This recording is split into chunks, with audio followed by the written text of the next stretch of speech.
Okay, David Cashman here. This is the lottery for the affordable units at Liberty Woods in Hanson. I see some folks coming in now. So hello, good evening. Get started in just a sec here, but just to reiterate, my name is David Cashman. I'm with SEB Housing, and this is the lottery for the affordable units at Liberty Woods in Hanson. As you know, this is an age-restricted community where at least one household member has to be age 55 or above. This is a lottery for the 5 affordable units in the first phase. There will be additional phases with affordable units built in the future, but for right now, this lottery is going to cover the first 5 units to be built. These units all have 2 bedrooms and 2.5 baths, ample parking, monthly condo fees of $350, and are selling at a price of $185,400. So the good news for you, if you're on this call and you're in the lottery, is that there were only 4 households in the lottery, and there's 5 units, which means everyone's going to get the opportunity to move forward in the next step of this process. What the lottery is going to do is just establish the order 1, 2, 3, and 4, that households will have the opportunity to move forward. But everyone's going to get that chance since there are more units than buyers. When you got your lottery application number, and if anyone doesn't have that, let me know and I can look it up for you. You also got a documents requirements guide that told you or that specified all of the things that you were going to need to provide after the lottery if you got invited forward. And you are going to be invited forward if you're in the lottery, which I assume all of you are. Hopefully you've begun to collect those documents because probably by tomorrow morning you're going to get an email from my colleague saying now it's time to submit all of your income, asset, and tax documents. So we need your tax returns for 2024 and your tax documents, 1099s. We need your pay stubs. We need bank statements, et cetera, et cetera. So hopefully you've started to collect those things so that you can easily provide them once you get that email. Even before then, by later tonight, you'll get an email from us with some information about the lottery and next steps and where you are on the waiting list. There's just going to be one waiting list. All 4 people are going to be on it. The waiting list that we send to you are not going to have your name.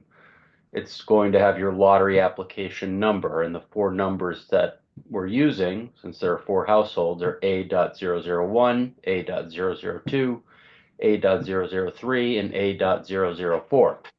So you'll just find your number on the waiting list that we send you, and that's where you are.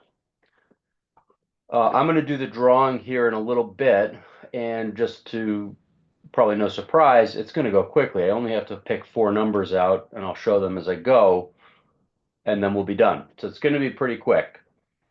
And one thing I want to mention is that, and I'm going to just share my screen because this might help show this concept, but there is a local preference in this lottery. But as you can see here, and this is from the information packet, which you may have already looked through pretty extensively when you applied, this is what we expected the waiting lists to be. And if we had had more households in the lottery, we were going to have separate waiting lists for local preference slash priority waiting list, where if you had local preference, that would give you priority on this list, and a non-local list. But as it turns out, we only got applications from 3 type 2 non-local preference households, and we got an application from 1 local preference household who was type 1.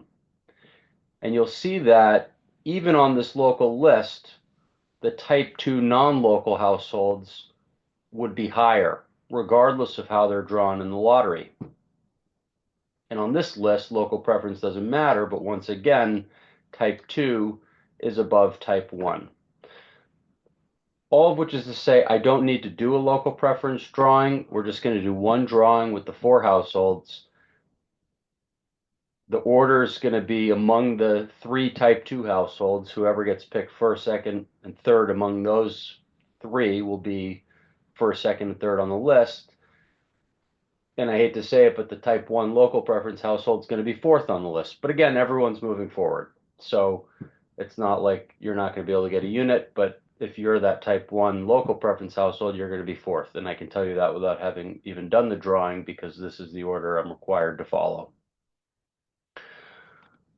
Any questions so far? What is the type one? A type 1 is typically a single person or a couple.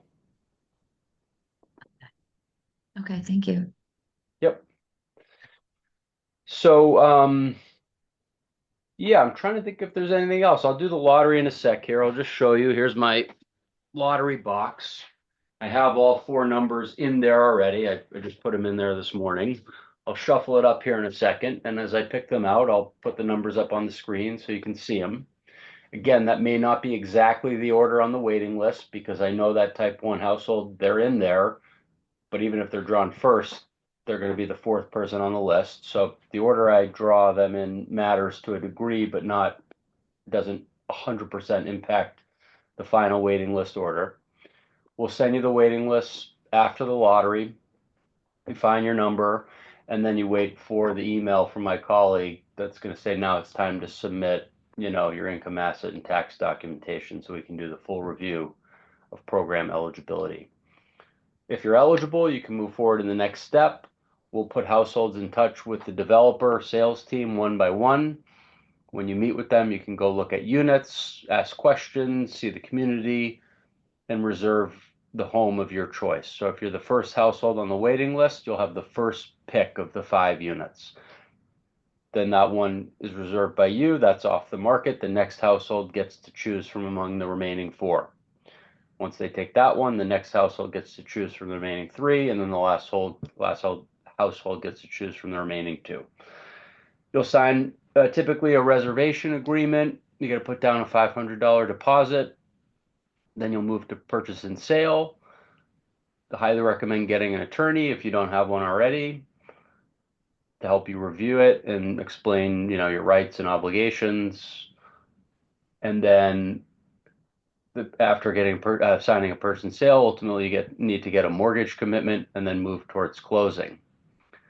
SEB Housing will stay involved through the process because when you get your mortgage commitment, you need to do a second review of eligibility with us where you update some of the documents in your file to demonstrate that you remain eligible for the program.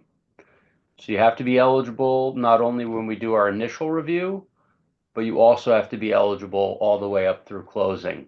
And the way that we enforce that is once you get your mortgage commitment, and usually around like 3 to 4 weeks before your closing date, we'll reach out and say, now it's time to do your update. We need to see updated pay stubs, bank statements, etc., to ensure you're still eligible. And if you are, then you'll be able to take the final step and close on the unit. So make sure that, or just keep in mind, you'll want to keep a file of updated documents and keep in mind that you do have to remain eligible all the way up through closing. And that is noted in the document, one of the documents I'm going to send you after the lottery. Are there any questions before I do the drawing? Like I said, the drawing is going to go super quick. Happy to take any questions. I'll stick around for a second after. Looks like there's no question. Um, Oh, go ahead. I, so if I'm already in the SEB program for renting, can I Mhm. use some of the documentation that was supplied roughly 6 months ago? That's probably Or too it's all old. new? Hmm? Yeah, it's probably too old at this point, unfortunately. Okay, that's okay. Um, I mean, the types of documents that last a little bit longer would be things like your tax returns. Access. But if it was six Hmm. months ago, you probably weren't doing giving us your 2024 taxes yet. Correct. Um, Okay. but things like bank statements and pay stubs, yeah, sorry, you gotta update it. Okay. Any other questions? What time frame are they looking at for closings and moving in? Good question. I don't know exactly. I don't think the units are all going to be ready at exactly the same time. So that's a question best addressed to the sales team when you meet with them. Those things can change quickly. What I was told a couple months ago may have changed some. So I direct you to them once if and when you move forward and are invited to reserve a home. Okay. All right. Thank Yep. you. Sure. Any other questions? Okay, let me do the drawing. Let's try and mix these up a little bit. Okay.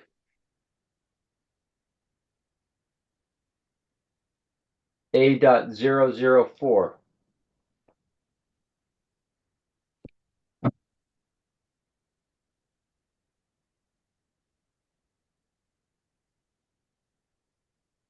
A.001.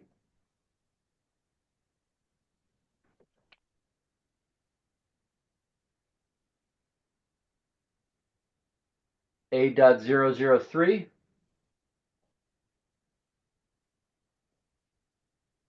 And then the last one's going to be A.002. That's it. Quick. Okay. Any questions? Like I said, I think we have everyone's email. I'll send the waiting list uh, shortly with some other information about the lottery drawing and next steps. And then, by tomorrow before midday, I would expect my colleague Abby to send out an email to you with instructions about the next steps and submitting updated documentation to us. But if there are no other questions, that's it. Quick. Um, good luck to everyone in next steps. We'll stay involved. We can answer other questions if they arise. And yeah, good luck. Okay. Thank you so much. Thanks, Have a everyone. good night. Yeah, you All too. right. Good night. Bye. Bye bye.